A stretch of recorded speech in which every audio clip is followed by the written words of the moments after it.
যোদ্ধা ছাড়া কেউ জাতীয়তাবাদী হতে পারে না। আর কেউ জাতীয়তাবাদী না হওয়া পর্যন্ত আপনার একটা রাষ্ট্রকে একটা সার্বভৌম রাষ্ট্র হিসেবে ধরে রাখার সক্ষমতা অর্জন করবে না। আমি সবসময় এই তরুণদেরকে এটাই প্রত্যাশা করি যে তরুণরা, এবং পৃথিবীতে সর্বকালের সব জায়গাতেই যুদ্ধ করেছে তো তরুণরা, কোনো বৃদ্ধ লোক তো যুদ্ধ করে নাই। যুদ্ধ করেছে তারা, জীবন দিয়েছে তারা, রাষ্ট্র গঠন করেছে তারা। আমার যেটা এখন যেটা দরকার সেটা হলো এই তরুণ ছেলেরা তো ওই পুরানো গদভাতা রাজনীতি থেকে একটু ডিফারেন্ট জায়গায় যেতে চায়। সে জায়গায় যাইতে গেলে অবশ্যই তাদেরকে আরও আরও আরও বেশি করে এক্সপিরিয়েন্স গ্যাদার করতে হবে।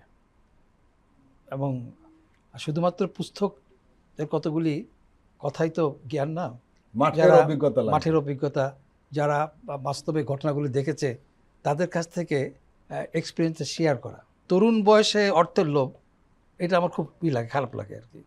কারণ এখনও তাদের বয়স হয় নাই অর্থ, কিন্তু এই রাষ্ট্র এত বেশি লোভে সবাইকে লোভ ঢুকিয়ে দিচ্ছে।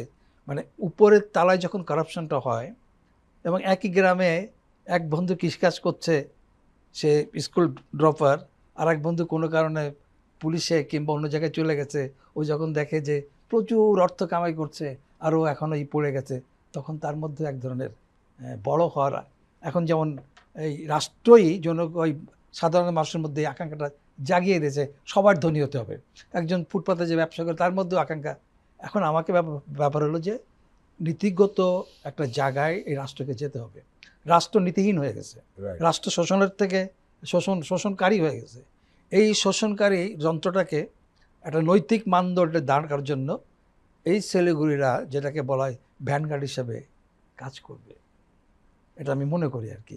এখনই তারা রাষ্ট্র ক্ষমতায় চলে যাবে এমনটা না, কিন্তু একটা নৈতিক, খুব জোরালো নৈতিক শক্তি নিয়ে এই ছেলেরা যদি দাঁড়াতে পারে, অবশ্যই আমি কারেকশনটা হলো প্রগতিশীলতা।